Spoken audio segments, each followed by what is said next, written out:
Hi everyone, it is Finn here and welcome back to another World Cup 2022 video, where today we are going to be telling you everything you need to know about the Croatian national team ahead of the World Cup. And of course, once again, yes, I did say we, as I am joined by Izak. Izak, how are you doing? Good, man. Pronounce the name wrong. We went through a whole intro beforehand. We asked how to pronounce your name. I still good. messed that up. How are you doing, man? Good. How are you? Yeah, no complaints, no complaints. I think this is a video I'm relatively excited about. I haven't done these videos before with a guest on the channel. And I mean, you've got a bit of Croatian heritage about you, so I'm quite excited about that. Yeah, man, looking forward to it. Obviously, this lineup is very debatable. You could go for a lot of picks here, and a lot's changed within the recent year. I wouldn't have gone for this starting 11 that we're probably going to show today at the beginning before all these Nations League matches started, so it should be an interesting video.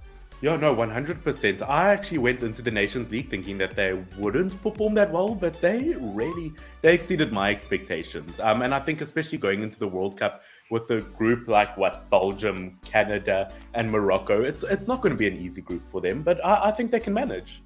Yeah, no, at first I was a bit doubtful, but yeah, after the Nations League, everybody from Croatia is looking a lot more hopeful. People are, giving the stereotype that the squad's old, but there's actually a lot of youngsters that are coming in, and I'm sure we'll dive into all of that in a bit. Heading into what we believe is the best possible starting 11 for each team, I think starting off with the goalkeeper, I don't know whether you've got the same name written down as I have, which once again, apologies if I pronounce anything wrong. I'm sure you can pick up on any pronunciations I have that are incorrect. But I've gone for Livakovic. Livakovic, yeah. I've gone for him as well. There has been a moment in time where Dalic tried to implement someone else, but he still has the most experience on the national team regarding the other options we have at the moment. So I think he is the best pick, despite some people still throwing some criticism at him, not the most consistent. I still think we can hopefully rely on him at this tournament. Yeah, I mean, he is the most reliable option. Although maybe in terms of clean sheets, his numbers haven't been excellent lately. At the end of the day, he's also, in the last 4 consecutive years, been the Croatian goalkeeper of the year. So, I mean, he is the best option for them. Now, of course, I think heading into the back four, which I'm assuming we've each gone for similar formations. I've gone for a 4-3-3. I don't know if you've gone for something similar. Yeah, 4-3-3 with a defensive mid. Yeah, no, okay, I've gone exactly for that. We'll jump into that later, but I'm sure we have the exact same defensive mid that we're going to be talking about. But heading into the defense in terms of the 2 fullbacks, I've gone for Sosa in the left back position, and my handwriting is horrific. I should have really practiced that before that. Juranovic. Those are my 2 fullbacks I've gone for. Juranovic, he's the Celtic right back. I think in terms of a fullback, he's really, really versatile. Obviously, can play on both the left and the right side. Once again, I wouldn't say he's one of the best fullbacks out there. I think you'll obviously have a say on this. But I feel like he's a very complete player in terms of what he can do. In terms of Sosa, once again, I think my handwriting's horrific, by the way. But Borna Sosa, looking at him, I think he can also play kind of higher up on the pitch, also as kind of a left midfielder or a left back. He's gotten 6 assists across all competitions in 11 games this season, which is mental to think about for Stuttgart. I think Croatia heading in have 2 very decent fullbacks. No, I agree. I've gone for Sosa as well, and I totally understand why you chose Juranovic. I think it's a solid shout. But someone else that we've been utilizing at the right back position that also has been very impressive is Bayern sub or reserve player Stanisic. So I've gone with him. I think throughout this World Cup campaign, Dalic will kind of switch them back and forth, maybe use that as a substitution throughout the match. But I'm going to go for him as the starting role, but I totally understand why you chose Juranovic. He was actually really impressive in the last Nations League campaign. So it's nice to see that there's some depth in the fullback positions. No, it's great to see. And by the way, to everyone watching this video at home, or I mean, I guess wherever you're watching it, don't forget, when we put forward what we believe is our best possible starting 11 for these teams, we don't expect every single player to play every single minute of of every single game. The marks of a good team is their squad depth. So of course they are going to rotate it a bit, but you know, it's a fun video concept. So so that's why we're doing that. Okay, so I'm glad we've kind of agreed in terms of the two fullbacks. In terms of the two centre backs between the two brilliant fullbacks, I think there's one name we've definitely agreed on, one name which I'm not too sure if we've agreed on. I think Gvardiol, obviously the 20-year-old centre back, I think we should probably both have him in there. Yep. And in terms of the second centre back, I mean, I think you would have a better say on this one, but I've gone for Martin Ehrlich. Yeah, no, he's a good shot. The thing is, the back line has been experimented so much throughout the Nations League campaign. I think that's been like the biggest talking point in terms of that international break, because obviously in the last World Cup, we relied on Lovren and Vida, and that partnership was nice to see, but it seems like their prime years are over and we're starting to rely on some other young players. Gvardiol definitely has a lock-in starting position, or at least I hope he does. Ehrlich is a decent shout as well, but I've gone for Šutalo from Dinamo Zagreb. He's the one who's gotten a decent amount of minutes in that Nations League campaign, and he really impressed. I know he doesn't play for a top 5 league European team, but I think he's just one season away from a solid transfer. So that's why I've gone for him. Obviously, Dinamo Zagreb picked up some hefty results in the Champions League recently, like the AC Milan, but I still think he could be reliable at the back for Croatia. He's really been impressive. Yeah, no, I tend to agree, and I think you've picked up on something great there. I think, especially me talking about a lot of African nations lately on my channel, a lot of people tend to just go for the big club names. Not everyone who plays for a big club is the best option out there. Or as you said, a top 5 league kind of club. There is quality in Croatia. That's why you have so many brilliant footballers from there. That's why even playing domestically, there's no shame in that. And as you said, they've kind of been experimenting in that centre-back position. I mean, Gvardiol, I think, by far will move to a top team in the next transfer window too, meaning like a Champions League competing club almost. He is that good as a young centre-back. But in terms of the other centre-back, they kind of have been rotating a bit. But yeah, I think it's going to be really, really interesting to see what they do for the World Cup. Now, I mean, heading into the midfield, which I think is a part I'm seriously excited for this Croatian team, which I can see the smile on your face. I think you're also relatively... I mean, I wouldn't be surprised if we have the exact same midfield 3 here. Of course, you have to have Luka Modric. I mean, it would be a silly one if you didn't have that. You've got Kovacic, and of course, between them, do we have the same defensive midfielder? Who did you put? Brozovic. Dear God, it's beautiful. There we go. Yeah, The perfect midfield 3. They're all lockdowns for sure. The midfield is obviously Croatia's biggest talking point, and we have a lot of depth in this position. There are some other good players. Sucic from Salzburg has been very impressive. Lovren Meyer has been a fantastic sub, and I think he'll be utilized. But in terms of the starting roles, I think these all definitely fit into Croatia's system. Brozovic, one of the most underrated defensive mids in the world. Kovacic, really some impressive stuff and really some impressive results for Chelsea under him. And Luka Modric, I mean, he won the Ballon d'Or from the last World Cup, so it just goes to show. Yeah, I mean, it's just, it is weirdly enough like the perfect midfield. I mean, it was only Brozovic, which, as you said, heavily underrated. He won the Serie A midfielder of the season last season. He's brilliant. And I think especially although great defensively, people underestimate how brilliant he is as a deep-lying playmaker. He's absolutely brilliant at setting up attack, allowing players like Kovacic or Modric to kind of almost be a bit more creative higher up. I think once again, looking at Luka Modric, I mean, do you have to make a selling point for him? Do I have to name any of the numbers I've got written on my page? I mean, 3 goals, 2 assists, and 7 World Cup qualifier games. Yeah, that's great, but you don't need to try sell a Ferrari. A Ferrari sells itself. Ferrari. No, he's been immense for us. Like really throughout the years. I mean, every Croatian loves him. It's going to be a sad day once he leaves. Obviously, like I said, we got the depth, and I think we will be okay once he's gone, but it's definitely going to be a weird period at the beginning. He's really made his legacy for the national team and for Real Madrid as well. Yeah, absolutely. I mean, 37 years old, and he bossed the Champions League last season.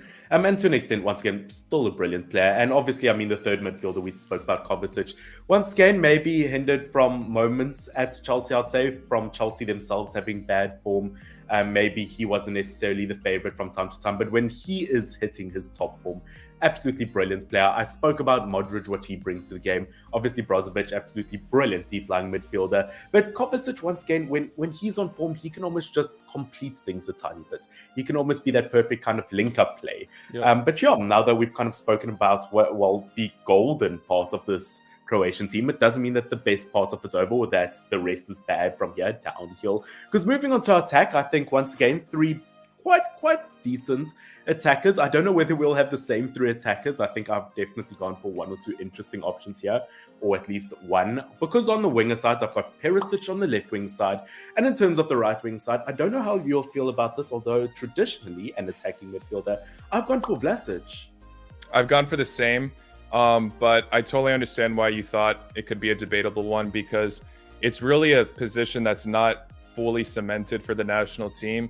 It seems like throughout the year or two, Dalic has really tried to experiment who he could throw in that position. Even Lovro Majer, who I mentioned earlier, as a great sub at the center mid role, he tried putting him at the wing, and he had some good results there, but it seems like he'd be better at the center mid role. Vlasic, I had a lot more hope for him once he signed for West Ham. He was terrific when he played in Russia. Now in the Serie A, he's not doing too bad for himself, but still not the most highest expectations. I still feel like that role is not the strongest point for the Croatian national team, but I think he's, at the moment, our best option to start. I agree. Yeah, I mean, if you just look at a player like Vlasic, I mean, it does help that he can play in multiple positions. I mean, for Croatia, he has been playing in that winger position, so I guess it's not too foreign to him. I feel sorry for him at West Ham. I don't feel like, although people could look at the fact that he played 19 Premier League games for West Ham, he wasn't necessarily given the minutes to do so. And saying that, I mean, plays in the same position as Jared Bowen, who was on fire last season. It wasn't easy for him, but once again, I do think he's a top quality player. And if you have him on one side and he can get those crosses into the box, he can kind of come into, he can help a striker out. He can almost be that second striker option. Once again, in terms of the left winger, I mean, it's kind of the reason I'm wearing my Tottenham Hotspurs jersey today, although I'm not a Spurs fan. It's Perisic. Once again, although looking at his numbers, 4 assists for Tottenham Hotspurs in the Premier League this season. And this is for a player who doesn't even really play in an attacking area anymore. Yeah. He overall, like, not for the Croatian national team, of course. He's well known in that regard, but as a whole, I think he's a very underrated player. Been very much contributing to Tottenham's success, despite them being shaky at moments. I think he's been a terrific signing. He was phenomenal for Inter Milan. Definitely an underrated gem there. I definitely think he deserves that spot. Once, for example, in the last Euros, once he got coronavirus right before the match against Spain, I knew we were screwed, because he's just so crucial for matches like that. We still have depth in that position. Orsic has been fantastic for Dinamo Zagreb, but he doesn't excel as well as Perisic for the national team. Yeah, it's quite funny when I was writing up the starting 11. Also, just play that I so desperately wanted to put in here because, I mean, I've watched him for years. He is an absolutely phenomenal winger. I mean, I think he was part of that team that knocked Tottenham Hotspurs out of the Europa League a few seasons ago. He was absolutely brilliant in that team. Once again, doesn't quite perform on the same level as Perisic. Absolutely brilliant player. I mean, in terms of crosses into the box even from almost the halfway line. I mean, the kind of balls he's gotten into the box for a player like Harry Kane. I mean, he actually fits that system perfectly. But, ladies and gentlemen, that takes us to our final position for the Croatian national team. Now, it's not Mandzukic, unfortunately. And I need you. And I miss you. Yeah, unfortunately. Sad days. Sad days. But you know what? Kramaric is not a bad option. Who have you gone for? I think Dalic will probably end up starting him, and I understand why people think he will be the best option. Although he hasn't been too consistent for the national team. That's what I worry for. So I'm going to go bold. It might not be too bold, but this guy's been fantastic in the Croatian league for Hajduk Split. I've gone for Livaja. He's gotten some incredible numbers in the Croatian league. He didn't get the most chances in the Nations League, only just at the end against Austria, where he scored us the game winner. I'm hoping that matchup in specific will kind of open up Dalic's eyes that he's got to start utilizing him more for the World Cup, because he can be very clinical. So although people are saying, the Croatian league might not be as good as these top 5 leagues, and Kramaric will be more reliable since he plays in the Bundesliga, but Kramaric plays a different role for Hoffenheim compared to the Croatian national team. And I think that's why he lacks consistency for us. I still love the guy. He's had some incredible moments, especially, for example, qualifying us for the 2018 World Cup. He was that difference maker against Ukraine in the playoffs. So I have all respect for the guy, but I don't think he'll be the best option here. I'm going to go bold and say Levi is the striker role for me. Once again, Kramaric, he is a very decent attacker, but once again, I kind of get entirely what you're coming from. You do need an attacker who is going to get the goals. I mean, as nice as it is to have an attacker who can fulfill all the roles, if they're a dead specialist in terms of scoring goals, that's all you actually need. But ladies and gentlemen, as you can see on screen right now, both of our two starting 11s for Croatia for the World Cup. Very, very similar squads, but yet a few differentiations here and there. Sorry, I'm slightly fluish, a slight bit sickish, so I shouldn't say words that I can't pronounce right now. But yeah, guys, I hope that you did enjoy. Make sure to check out both of our channels, subscribe to both of us, and I would like to say thank you once again to our very special guest. Hey, thanks for having me. It's been a pleasure. It was a lot of fun. And before I let you go, before I let you off the line quite yet, what do you think Croatia's chances are of the World Cup? Any advice? I'm hopeful that we can top the group. I know this group is filled with life and possibility, but I'm going to say that we are able to top it. We've done it in the last World Cup. There have been other tournaments as well where we showed fantastic displays in the group stage. The knockouts, I'm a bit worried about. You know, if we got to face Germany or Spain, that's going to be difficult, of course, but it's still a doable fixture to come up against because Germany and Spain have their flaws right now as well. So I'm hoping we can have a deep run just like Russia. But if I got to make a prediction, I would say possibly quarterfinals or semifinals max. But that's only because I'm just a bit iffy on how we'll do later on. But I think we'll have a strong start, and I'm hoping for the best, obviously. Yeah, no, I think once again, I mean, you're the guest, I have to be nice. But I'm also agreeing with you because I think you are right here. I think you would be quite lucky in terms of if Japan make it to the next stage as opposed to Spain or Germany, and you get to face one of them at a later stage. I think that would be great. But yeah, this is a fantastic Croatian team. But ladies and gentlemen, we will not hold you any longer. I hope that you guys did enjoy. Make sure to subscribe to the both of us. Make sure to check out Izak's channel in the description down below. Make sure to subscribe to him. He does some fantastic stuff on his channel. If you love international football, you'll absolutely love his channel. But guys, this has been Finn, FY-N-N. Make sure to subscribe if you did enjoy and want to catch more World Cup stuff in the future. Until next time, cheers. Ciao.